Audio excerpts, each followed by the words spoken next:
ఈరోజు ఈ వీడియోలో మాణిక్య ప్రభులు వారు ఏ తీర్థాలని సందర్శించారు వాటి వివరాలు గురించి తెలుసుకుందామండి. గురు బ్రహ్మ గురు విష్ణు గురుదేవో మహేశ్వర గురు సాక్షాత్ పరబ్రహ్మ తస్మై శ్రీ గురవే నమః. ఇప్పుడు దూరమందున్న పుణ్యక్షేత్రములను సందర్శించుటకు ప్రభువు నిశ్చయించి శిష్యులందరినూ కళ్యాణికి పంపివేశను. నూతనముగా చేరిన ఇద్దరు శిష్యులు మాత్రం వెంట ఉండి పరళి వైద్యనాథమునకు వెడలిరి. వైద్యనాథము ప్రాచీన పుణ్యక్షేత్రము. ఇచ్చట శంకరుని దేవాలయం ఉండెను. శంకరుని పూజించి భజన కీర్తనను పాడిరి. ఇదే సోమవారపు భజన. పిమ్మట ప్రభువు తులజాపురం వెళ్ళి భవానీ దేవతను సందర్శించి భజన కీర్తనను చెప్పిరి. ఇదే మంగళవారం భజన. పిమ్మట పండ్రేపురం పయనమైరి. పండ్రేపురం చంద్రభాగా నది అవతలి ఒడ్డున ఉన్నది. వరద వచ్చుడు చేత నది పొంగి దాటుటకు అసాధ్యముగా కనపడెను. ప్రభువు నదిని చేరినప్పటికీ చీకటి పడెను. అవతలి ఒడ్డున పడవేదిను కనిపించలేదు. యువతల రాత్రిని గడుపుటకు శిష్యులు భయపడ్రి. ప్రభువు వారికేసి చూసి నవ్వెను. ఇంతలోనే ఒక పడవవాడు పడవను తీసుకుని వచ్చి వీరిని సమీపించి పడవ ఎక్కించుకొని నదిని దాటించెను. అంతవరకు ఒక నావయన్ను అవతలి ఒడ్డున కనిపించలేదు. హఠాత్తుగా ఒక నావ వచ్చి తాము దాటించుట శిష్యులకు ఆశ్చర్యము కలుగజేసెను. పండరీనాథుడే స్వయంగా వచ్చి తాము నదిని దాటించినని వారు నమ్మిరి. నదిని దాటిన పిమ్మట ఇచ్చటి ఇసుక తిన్నెలో ప్రభు 5 దినములు అచ్చటినే భజనలు చేయుచు ఆనందించిరి. అనంతరము పాండురంగని దర్శించుటకు ప్రభు ఒంటరిగా బయలుదేరను. తమ ఉద్దేశము ఎంతమాత్రము ఎవరికి తెలియనివ్వలేదు. చిరిగిపోయిన గుడ్డ పేలికలను తలకు చుట్టుకుని మురికితో నిండిన శరీరం కలిగి చూచుటకు అసహ్యముగా ఉండిన చండాలుడొకడు గుడి సమీపమునకు వచ్చి గుడిలోనికి ప్రవేశింపబోయెను. అర్చకులు అడ్డుపెట్టిరి. చండాలుడు చొరుచుకొని పోవుటకు ప్రయత్నించెను. అర్చకులు కొట్టిరి.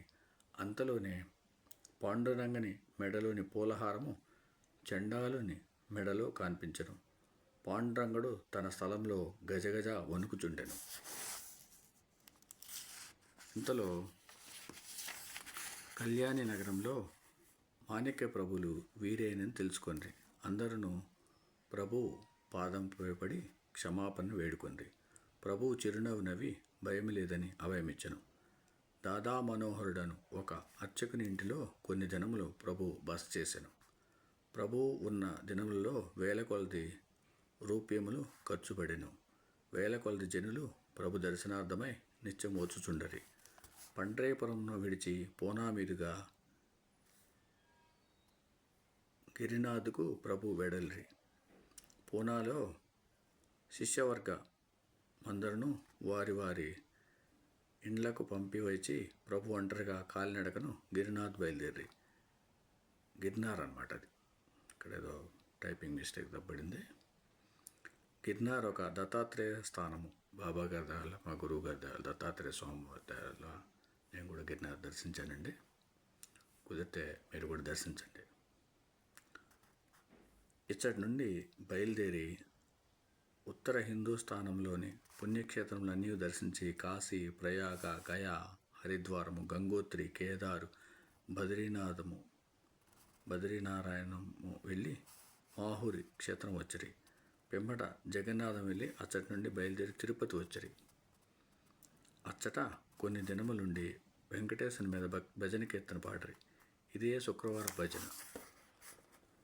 పిమ్మట గాన్గాపురం, కొల్హాపురము, నరసింహవాడి వెడల్రి.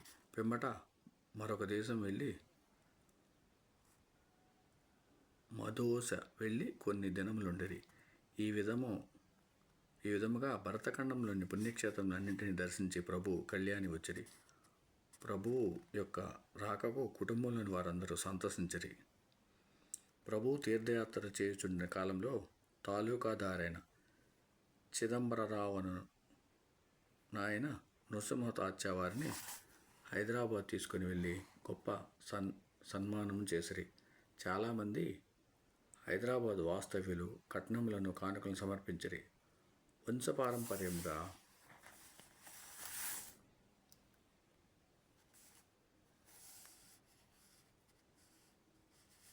వచ్చుచున్న యుదార స్వభావం కలవారు కనుక వచ్చిన ధనమును కూడా అదే విధముగా ఖర్చు పెట్టిరి. తాత్యా వారికి సంస్కృత పార్సీ భాషలయందు పాండిత్యము నుండెను. వేదాంత గ్రంథములు చదువుటలు వీరికి అభిరుచి మెండు. గురుగీతకు వ్యాఖ్యానము మహారాష్ట్ర భాషలో వ్రాసిరి. ఈ వ్యాఖ్యానం పేరు జ్ఞానశిఖ.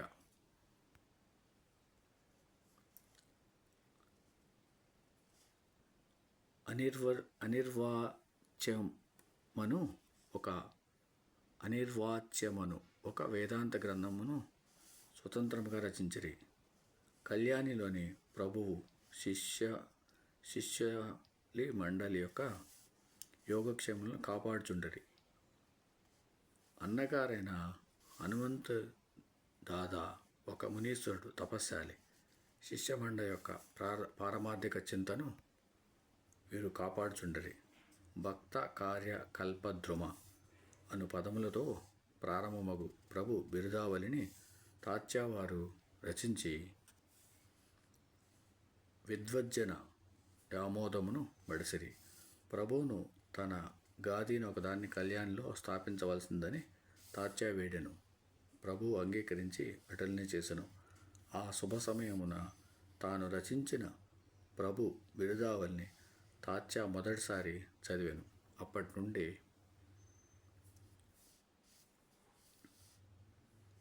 శుభ సమయములందెల్లా దీనిని చదువుట మొదలెడిరి. వెంకమ్మ యొక్క యోగ సమాధి కళ్యాణిలో పరిపూర్ణతకు వచ్చెను.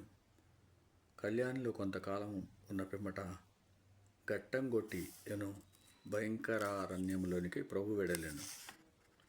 అరణ్య సమీపమున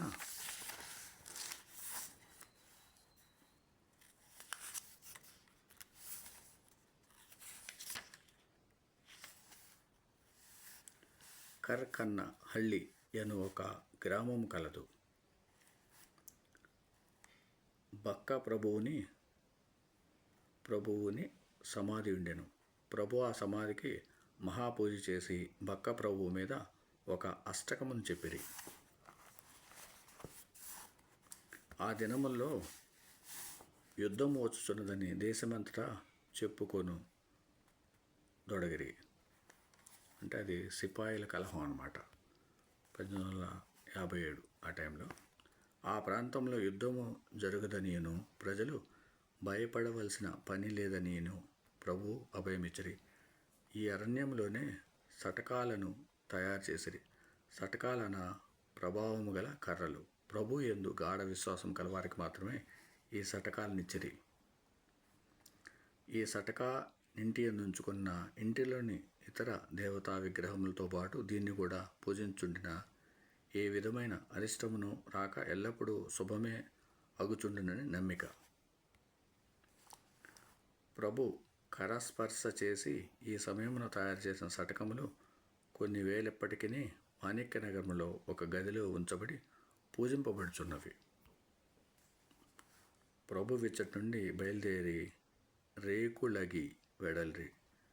గోపాలభువ అను ఒక బ్రహ్మచారి ఒకడు ప్రభువును దర్శించి వారి వెంట వచ్చెను. గోపాలభువ యొక్క తండ్రి బక్క ప్రభు యొక్క శిష్యుడు. బక్క ప్రభు వద్ద 2 కుక్కలుండెను. ఆ 2 కుక్కలు చనిపోయి బక్క ప్రభు కృప వలన తన ఇంట తనకు పుత్రులై పుట్టినని గోపాలభువ తండ్రి యొక్క విశ్వాసం. బక్క ప్రభువే సమాధిని చెందిన పిదప మాణిక్య ప్రభు పేరుతో అవతరించారని గోపాలభువ తండ్రి యొక్క నమ్మకం. మాణిక్య ప్రభులాగా అవతరించారని ఆయన యొక్క నమ్మకం అన్నమాట. అది మాణిక్య ప్రభువే బక్క ప్రభు అని భావించి మాణిక్య ప్రభువును గోపాలభువ తండ్రి పూజించెను. తన 2 కుమారుల్లో ఒకరైన గోపాలభువకు మాణిక్య ప్రభులకు సేవ చేయుటకు ఇచ్చివేసెను. గోపాలభువ దృఢకాయుడు. ఒకప్పుడు ప్రభువును తన వీపు మీద నీడుకొని 10 మైళ్ళు తీసుకొని పోయాను. ఓం సమ సద్గురు సాయినాథ్ మహారాజ్కి జయ. ఓం సమ సద్గురు భరద్వాజ్ మహారాజ్కి జయ. ఓం సమత్ సద్గురు మాణిక్య ప్రభు మహారాజ్కి జయ. ఒక విషయం తెలుసుకోవాలండి, ఎవరైనా సరే యూట్యూబర్స్ మాణిక్య ప్రభు వారి గురించి ఏదైనా అంటే ఇష్టం వచ్చినట్టు కామెంట్లు పెట్టినా, ఇష్టం వచ్చిన వీడియోలు చేసినా, దీంట్లో చూశారు కదా మాణిక్య ప్రభులు వారు ఎన్ని క్షేత్రాలు దర్శించారు.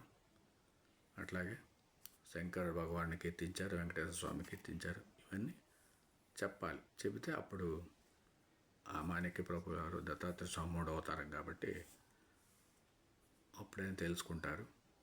అది మనం హిందువులే గొడవలు పెట్టుకోవడం వల్ల ఉపయోగం ఉండదు. అంటే మిగతా వాళ్ళతో పెట్టుకోమని కాదు, మనకి ఎన్నో ముఖ్యమైన గ్రంథాలు ఉన్నాయి, అవన్నీ చెప్పుకోవచ్చు. శుభ్రంగా మంచి మంచి వీడియోలు చేసుకోవచ్చు. అందరూ కూడా నాలెడ్జ్ని ఇంప్రూవ్ చేసుకోవచ్చు. ఓం సమ సద్గురు సాయినాథ్ మహారాజ్కి జయ. ఓం సమ సద్గురు భరద్వాజ్ మహారాజ్కి జయ.